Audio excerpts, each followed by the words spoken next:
I just love a good old-fashioned breakfast sandwich. This is inspired by the New Jersey favorite Taylor ham pork roll. I'm from New York, so I don't get an opinion on what it's called, but it's Taylor ham. Basically, Taylor ham, egg and cheese. What I have here is a non-stick skillet, and I have a little bit of butter. That's going to go in there just to melt, to cook everything. Now, when you have Taylor ham is kind of like a chopped product, almost like a sausage. You have to actually cut these little like slits through it. I'm losing my egg. Because if you don't, what ends up happening is it curls up and then you won't be able to brown both sides. But it's also kind of fatty, so you don't need too much like actual fat.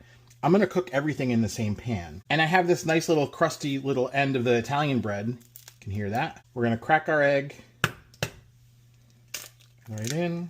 Little seasoning on the egg. I don't want my egg to actually pop when I bite into it. And I want kind of like an over medium. So I'm going to pop that. And you could see the ham is glistening nice. This doesn't take long, just a couple of minutes. And you see what happens?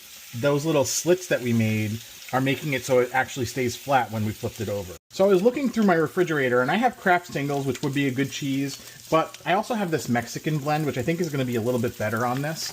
But we're going to have to do a little bit of like Olympics to actually melt it. So I'm going to flip my egg, hopefully.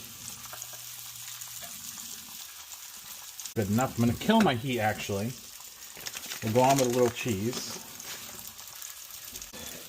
Cover that. I don't really want a hard-cooked, like, crusty egg. I want this to be nice and soft to kind of go with the ham. I'm going to cut across, and I want to go all the way through. All right, let's see. Perfect. We got our cheese nice and melted. Our ham nice and golden around the outsides. And now I just flipped it again, so it's going to get a little bit more on there. Cheese and egg. Taylor ham 1. Taylor ham 2. Nice melty cheese. You guys always like to cut. Slippery mother. The cutting board and the sandwich. All right. Wow. Taylor ham, egg and cheese with like Mexican cheese. Nice little over medium egg. So we got Taylor ham, egg and cheese. Let's go with this side. Nice and melty. This is going to be so good. Taylor ham has kind of like a little bit of a funky kind of taste to it. But it's nice and fatty, goes really well with the egg. You got some butter in there, nice Italian bread. The Mexican cheeses blend with the asadero and the mozzarella cheese, a little bit of cheddar. This is an amazing sandwich. You've got to make this one.